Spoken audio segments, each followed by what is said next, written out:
Panorama group, जो सोचता है वो करता है।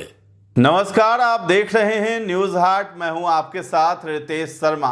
केंद्रीय मंत्री और हिंदुस्तानी आवाम मोर्चा के प्रमुख जीतन राम मांझी ने विधानसभा चुनाव में सीट बंटवारे पर बड़ा बयान देकर बिहार की राजनीति में भूचाल मचा दिया है। उन्होंने कहा है कि एनडीए में जो भी तय होगा वो मानेंगे। हालांकि मांझी ने इशारों में 20 से 25 सीटों पर लड़ने की बात फिर से कह दी है। साथ ही उन्होंने चिराग पासवान पर भी बड़ा बयान दे दिया है।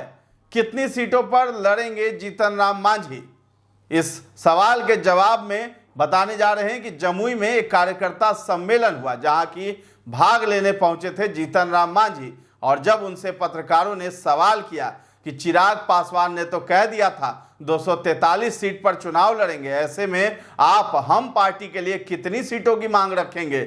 जवाब में मांझी ने भी कहा कि चुनाव को लेकर हम सब तैयारी कर रहे हैं। कार्यकर्ताओं की इच्छा है कि कम से कम 20 से 25 सीटों पर पार्टी चुनाव लड़े। उन्होंने आगे कहा कि हम एनडीए को जिताने के लिए हर संभव प्रयास करेंगे। केंद्रीय मंत्री जीतन राम मांझी ने कहा कि सीट का मुझे कोई लालच नहीं, हम अनुशासित सिपाही हैं। लोकसभा चुनाव में कहा गया था कि 2 लोकसभा सीट और 1 राज्यसभा सीट मिलेगा, लेकिन 1 सीट ही मिला। हमने तो बगावत नहीं किया, चुनाव भी जीता। इसलिए मोदी जी का धन्यवाद देते हैं कि 1 सीट वाले को इतना अहम विभाग दे दिया और दूसरे को क्या मिला आप लोग जानते हैं। तो इशारों में मांझी ने चिराग पासवान पर हमला बोला है। तो देखिए मंच से किस प्रकार से जीतन राम मांझी हमला बोलते हुए नजर आ रहे हैं। जीत करके जौन दिन हमने आज वो हिंदुस्तानी अवाम मोर्चा से लड़के तो न केकरो घर के कमी रह तो न केकरो पेंशन कम मिल तो बिल्कुल 2100 रुपया वही प्रकार के लड़का लड़की के पढ़े के मिलते, अनएम्प्लॉयमेंट भत्ता से मिलते। और बड़ी तरह के बात है, इसको सोच रही है हमने तो सकटवा राशि करना अभी 5 गो तब तो बहुत सा बात अभी हमने करवावे के कोशिश करिए। ये कहे था तो बहुत लोग अभी सुनाइए कि नेता विरोधी दल की कहा थी कि हम मांग के लिए 2500 रुपया पेंशन से गुने नीतीश कुमार दिल थी। देखा कितना एक छेड़छाई कहल जाए, जब विधानसभा में एको दिन अगर वो बोलतन हल तो हम मानती है, तो एको दिन विधानसभा में ना बोलन। और आज जब जीतन मांझी बोले थल वो घड़ी भी अगर खड़ा होकर के कहतन हल कि ठीक मांझी जी कहे थे कम से कम 2000 पेंशन करूँ तो शायद पेंशन वही घड़ी बोली कर। तो आज झूठो मूठो सब बात बोलो, खनी के बात में जाए के चाहिए और कोशिश करा। ठीक है कहा तुम संतोष बाबू कि आज जमाना है मोबाइल के, सोशल मीडिया के। जब दूसरा कोई सोशल मीडिया के सहारा से समूचे भारत में अपन पैगाम फैलावा है तो हमरो गरीब समाज। अब देखा एक बात और कहे लोग ठीक कहा, सिर्फ भूमिया दूसरा के ना है, हमार पार्टी गरीब के है। गरीब में फॉरवर्ड भी हुआ है, मुसलमान भी हुआ है, बैकवर्ड भी हुआ है और हरिजन बिटाना तो है ही है।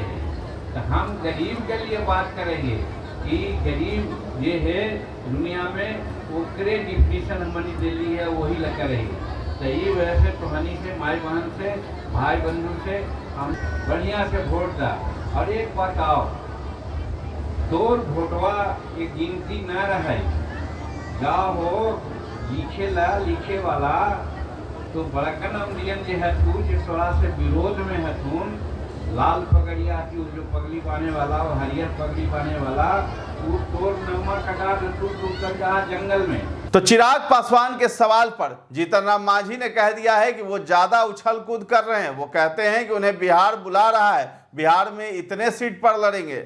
जीतन राम मांझी ने अध्यक्ष लालू यादव पर भी जोरदार निशाना साधा। उन्होंने अपने अंदाज में एक कहावत की चर्चा करते हुए कहा कि चलनी दूसरे बढ़नी को। उन्होंने यहां कहा कि चलनी में हजारों छेद हैं। जो अपनी पत्नी, साला, बेटी, बेटा को आगे बढ़ाने का काम किया है वो दूसरे पर बोल रहे हैं। आयोग में भी जो गए हैं वे अपनी योग्यता से गए हैं। दरअसल बिहार सरकार के कई आयोगों के गठन के बाद शुरू हुई बयानबाजी का दौर थमने का नाम नहीं ले रहा है। ऐसे में उन्होंने सवाल पूछा कि तेजस्वी यादव, तेज प्रताप यादव कौन चुनाव लड़े थे? मीसा भारती और रोहिणी आचार्य कौन आंदोलन की उपज हैं? इनमें मेरिट बस यही है कि ये लालू यादव परिवार के हैं। ऐसे लोगों को शर्म आनी चाहिए। उन्होंने इस दौरान अपने पुत्र की शैक्षणिक योग्यता का भी जिक्र किया। उन्होंने यहां तक कहा कि लालू यादव शुरू से दलित विरोधी है, इस कारण दलित उनके साथ कभी नहीं गए हैं।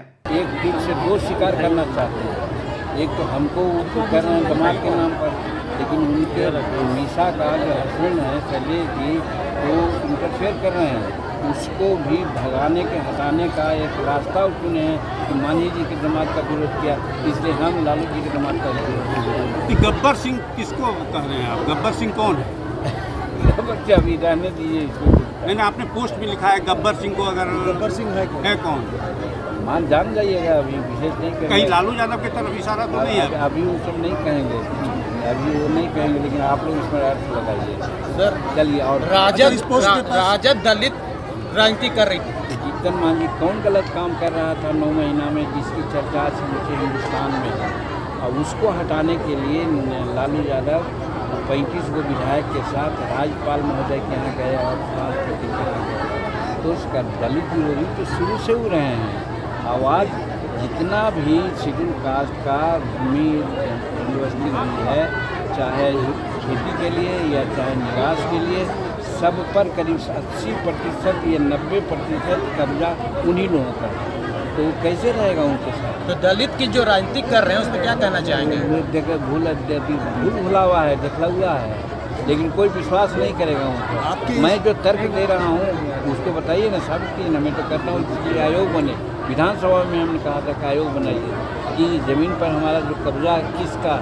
इससे पहले भी केंद्रीय मंत्री जीतन राम मांझी ने सोशल मीडिया प्लेटफॉर्म एक्स पर पोस्ट करते हुए इशारों में लालू यादव को गब्बर सिंह बताया था। उन्होंने लिखा था कि भाई को तो पहले ही घर से बाहर निकाल दिया है, अब बहन और बहनोई को बाहर करने के लिए दामाद का मुद्दा उठाया जा रहा है। तो तेजस्वी पर उन्होंने हमला बोला। उन्होंने आगे लिखा था कि यह मुद्दा इसलिए उठाया जा रहा है ताकि भविष्य में गब्बर सिंह यदि बेटी दामाद को कहीं सेट करने की बात कहें तो यह कहकर मना कर दिया जाए कि हमने तो खुद ही दामाद का मुद्दा उठाकर सरकार को घेरा था, इसलिए बेटी दामाद को किसी भी कीमत पर एडजस्ट नहीं किया जाएगा। उन्होंने आगे कहा कि जो घर परिवार का नहीं वो किसी का नहीं हो सकता है। तो फिलहाल इस खबर में इतना ही है। न्यूज़ हाट के साथ बने रहें और अभी तक हमारे चैनल को आपने सब्सक्राइब नहीं किया है तो जरूर कर लें।